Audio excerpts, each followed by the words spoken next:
Hi guys, welcome back to Harry Makes Up. Today I thought I would do a little bit of a different video for you. I would do kind of 10 things I'm loving in my pro kit right now. Pieces that I definitely can't live without. Some are old favourites, some are newer discoveries, but 10 things that I'm just absolutely obsessed with in my pro kit.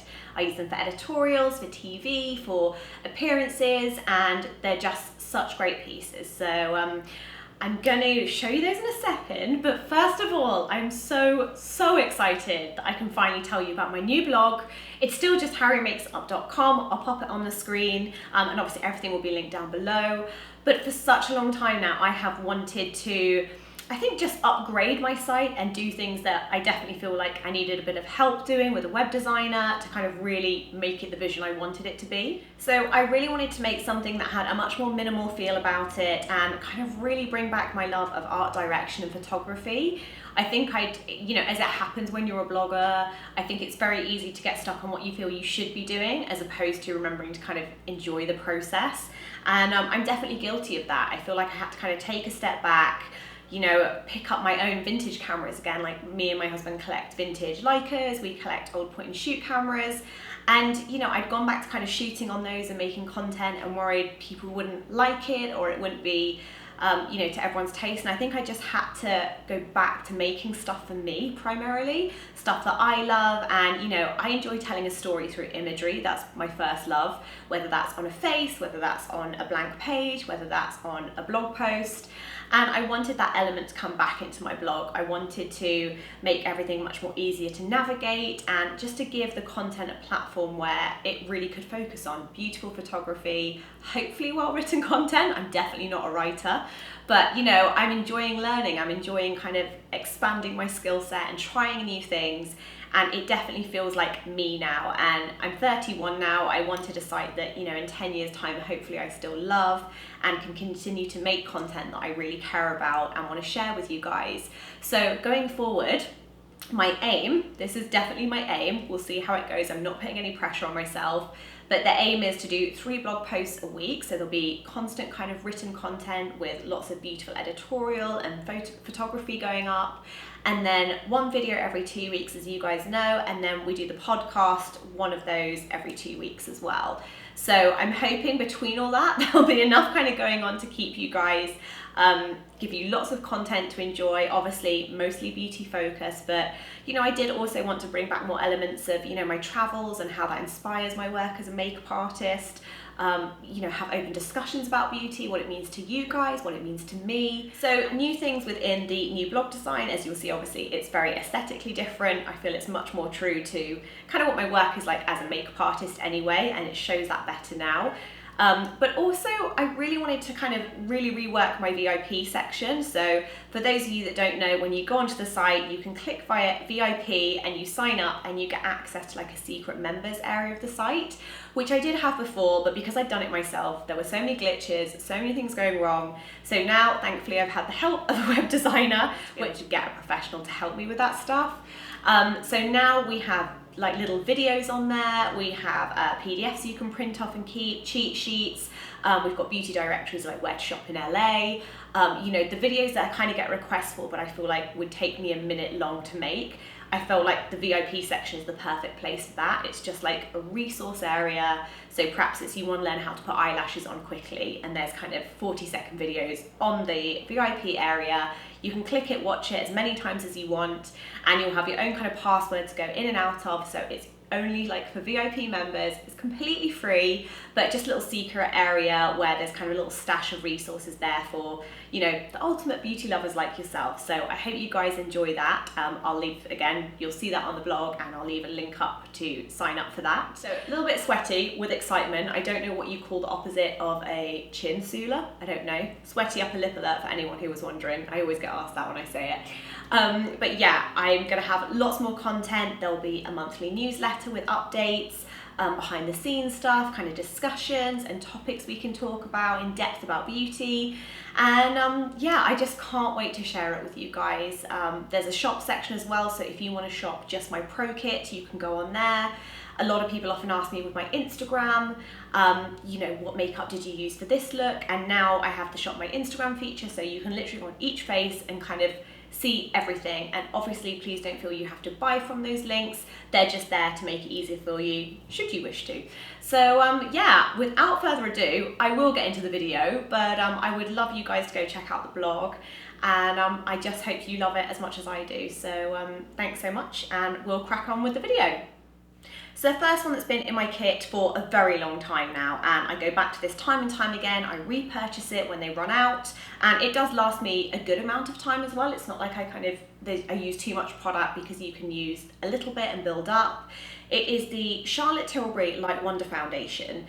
And I've got to say, when I first tried this, I loved it kind of instantly, because it is that dewy finish, it's a light to medium coverage, maybe even less than medium coverage. I mean, I definitely find I can build it to an extent, but I like this. I would describe it as like one level up from a tinted moisturizer. So you have the same feel, it's very lightweight on your skin, very comfortable to wear, but I just find this comes in great color shades as well. I would love to see her include a couple more darker shades, like maybe like 2-3 more than what she already has. But it has SPF 15. I have used this on red carpet and for flash photography. I personally have never had a problem with it. Very similar to how Chanel Aqua Lumiere, I feel like they kind of photographed similarly, which is nice. That one's probably slightly less dewy than this one. But yeah, it's been in my kit for such a long time. I have no desire to take it out. One thing I will say is you definitely have to kind of shake it. You'll hear how watery the consistency is, and sometimes it does separate a little bit. So as long as you shake it up well, it does kind of all mold itself back together. Beautiful, beautiful, real skin, looking like it's best with that little bit of coverage, but you don't feel like you're wearing any makeup. Love that. As well, I should address the fact that my hair is kind of still semi-wet, because I got out of the shower and couldn't be bothered to dry it. So I have some wave spray in, but other than that, it's kind of still half dry. So I've not got really greasy hair, it's just a little bit wet. Next product I have is a newer discovery. Now this is by Giorgio Armani. This is the Armani Prima, and it is the Lip and Eye Contour Perfector. Now, especially when I'm working on more mature skin, I love this for kind of around the lip area, so makeup doesn't gather. And I also love it under kind of drier eyes, or if I find I'm working with a model or a client who has a drier under eye area, or the texture is different under the eye. This is amazing before concealer. So I've been using this a lot. Again, I've used it on red carpet, I've used it for TV, and I find it just one of those products no one really talks about, but it's really, really good. So that is definitely something, again, that will be staying in my pro kit. Next one is an oldie but a goodie, and this will probably always be in my kind of like lifelong favorites as a makeup artist and makeup lover. It is MAC's Groundwork. This is their long wear paint pot. It's just the best, kind of like mushroomy, taupey, amazing for shading work, amazing for daytime eyes, smoky eyes, as a base to make your other eyeshadows last longer. And I use this so much. I mean, this is my second pot this year already. That's how much I go through it. You want to make sure you leave the lid on so it doesn't dry up, but it's just such a beautiful product, and one that I will forever love. It's one of those ones that looks boring, but I actually think gives amazing, amazing results, and I just wouldn't be without it in my pro kit. That is a newer one that I've definitely been loving for quite a while now, and you guys will have seen me use on my channel. It's the Gillian Dempsey lid tints. And this shade Dew is one, DEU, is one that they, I think this is exclusive to Violet Grey. You can buy it online from Violet Grey as well as in the store, and it's just the best eye gloss. I love the MAC Studio glosses for like a really heavy editorial eye gloss, and I use those a lot. But this I use on skin, I use it on cheekbones, I use it on the bridge of the nose, I use it as lip balm when I'm in a rush, and I love how this looks on eyelids. This for me is the most comfortable eye gloss to wear. It's so, so chic, and I think it's one of those products like every makeup artist should own. Definitely if you want to experiment with kind of the glossy eyelid trend, this is a really nice one. It's not too full on, but also you could always use your normal lip gloss or like 8 Hour Cream by Elizabeth Arden if that's something you kind of already have in your collection. But for me, this does something very, very special that makes it stay in my kit, and it's a very, what's the way to describe the shine? It is quite a wet looking shine, which I really like, and I just feel like nothing else quite does for me what this one does. So long-winded explanation, but a product I love. Next up is a skincare item, and these are probably the only kind of wipes that I like using on skin. Now, hear me out guys, I'm not saying for like general cleansing or kind of general pampering. No, these are when I'm, say, doing an eye and I want to do the skin last, and if there's any fall down, but I don't want to kind of cause any redness to the skin or irritation. The Kogendo Cleansing Spa Water Wipes, you'll have heard other makeup artists probably talk about these, are incredible. They are the most gentle, beautifully soft wipes. Again, they're pretty much just like a thermal water. Like I don't even know if they do, like La Roche-Posay should make something like this. Super beautiful, oil-free, natural herbal essences. It's generally like spa water, but just lovely when I want to quickly do a touch-up to the face without kind of disrupting the rest of the makeup, and I know it's not going to kind of cause any breakouts, cause any stress to the skin. And I just love them. I find they're really super gentle. I like traveling with these as well. They're great from the plane. Really, really recommend those. And they usually come in packs of 3, I believe. So you get 10 in a pack, but 3 kind of individual packs all together in a set. Next is a newer discovery, and it's one that has deservedly had a lot of hype. It is the Glossier Boy Brow. I am wearing it today. On myself, I do wear a pencil kind of underneath as well. I use the Hourglass. I'm using that one at the minute, the Arch Brow Sculpting Pencil in Soft Brunette. But I find this over the top just gives me that thickness to my brows that I don't naturally have. And for me, it's the colours. The colours of this are so good. I have the blonde, the clear, the black and the brown ones in my kit, and I really like, they've kind of become my favorite brow gels now because they do have that like pomade feeling with a little bit of hold, but they really kind of thicken the brow as well and just give it a little bit of oomph. So had to mention those. They are a newer favorite, but I don't think they'll be going anywhere. So you guys know I love me a cream blush. Anything cream related product wise, I'm there with bells on. And Kasia Rice is a brand that I've definitely been kind of investing more in within my pro kit. I've been using it on myself. And the packaging for one is just incredible, but keep in mind this is more about my pro kit favorites. This is about how it performs. You have your little slide out pan, and the pans are very, very large on this, but for me, there's a lot of cream products I use that I find I apply and they look beautiful when I first apply them to the skin, and then they slowly kind of disintegrate. The skin either like eats them up or they just shear down a little bit too much. I find with the Kasia Rice ones, you get the pigmentation, so you get deep pigmentation. Obviously you can use less and build up slowly, but they are just the most beautiful colours. This one is lovely, it's called Lovely.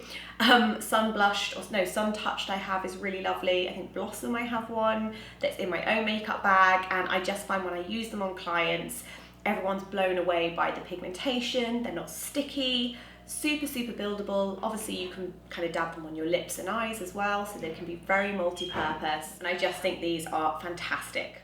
The next one, again, you guys will have seen me use so much in my videos. I feel like this is the one product I give away the most and always have to repeat purchase it because everyone loves it. It is Charlotte Tilbury's Pillow Talk Lip Liner. I just think this is such a good colour. I feel like when I first started as a makeup artist, I think it was MAC Subculture, I used to use loads, and now this is kind of my go-to. So I kind of feel like I can do a lot with this. I do like Iconic Kate, I think it's called, or Iconic Nude, which is a colour Charlotte Tilbury created for Kate Moss. But Pillow Talk is without a doubt like a standout lip liner, and I think it will be kind of like a cult product for years to come. So absolutely love that, and yeah, I buy this so often, it's ridiculous. The next one is an RMS goodie. You guys will have heard me bang on about RMS for quite a while now, and the Illuminators by RMS I'm totally obsessed with. They're incredible. And when they brought out the Luminizer X Quad, for me it was brilliant just to have kind of them all in one place. So this has the Luminizer X, Luminizer Nude, Champagne Fizz and Champagne Rosé in it, and I just find, again, even with red carpet, I know these are coconut oil based, but generally I can use these on clients. It doesn't irritate skin, they last pretty well. Again, I'm not kind of using it all over the skin, I'm just dabbing it where I need it. I love how flattering they are on all skin tones. I feel like RMS has really kind of nailed the cream highlighter, especially when it comes to different shades, different tones, and they're just very, very beautiful products. They look very expensive on the skin, much nearer a sheen than they are a shimmer. And yeah, this has been, again, a slightly newer discovery, but I love these and people always want to buy them when I use it on them. And yeah, I love this. So I will actually, I think I'm gonna have to get one for my own makeup bag as well because I keep stealing it out of my Pro Kit, but absolutely love that. And last but not least, it has to be my Tom Ford Eye Defining Pen. This is in 01 Deeper, aka it's a black colour. It's just the most beautiful pen, and I have been a gel eyeliner girl in the pot with a separate brush for years and years in my Pro Kit in terms of putting it on other people until I found this pen. And I like that I can have this in my set bag. If I've done a winged liner on an artist or a model, it's very easy to just touch up. I find it very good to do in a rush. I end up using the smaller end for drawing on little eyelashes when I want to. So it has two ends, one that's a thicker end with a much longer tapered kind of brush, and then the shorter end which is a little bit firmer and shorter naturally. So you've kind of got two preferences here. These last me, keep in mind how much I use this, which is pretty much all the time. I would say I get through one of these a year. So for cost per wear, I've definitely, like, it's been a great investment. My second one was kindly sent to me, but I definitely feel like if you're a makeup artist starting out or you're looking for a kind of essential piece for your own makeup bag, this is definitely worth the hype. It's much more of a brush as opposed to kind of a felt tip nib, so it flows, there's no dragging, it doesn't do that thing where it kind of stops, leaves a gap and then starts. Very fluid, and it's properly intense matte black, which I love. So I really love that, and you know, that's one of those things that I know if it starts to run out, I know it's time to get a new one because it's something I always use in my kit. So hopefully that was helpful, guys. Just a little look at kind of 10 things I'm loving at the minute in my Pro Kit, a little different variation of a favourites video. Let me know what your current favourites are and what are your kind of like go-to essentials in your makeup bag. Don't forget to check out the new blog. I would absolutely love you to see that. It's just HarryMakesItUp.com as normal. I'll put it on the screen, and obviously all the links will be down below. And don't forget to subscribe, and I hope to see you soon with more videos. Thanks so much, guys. Bye.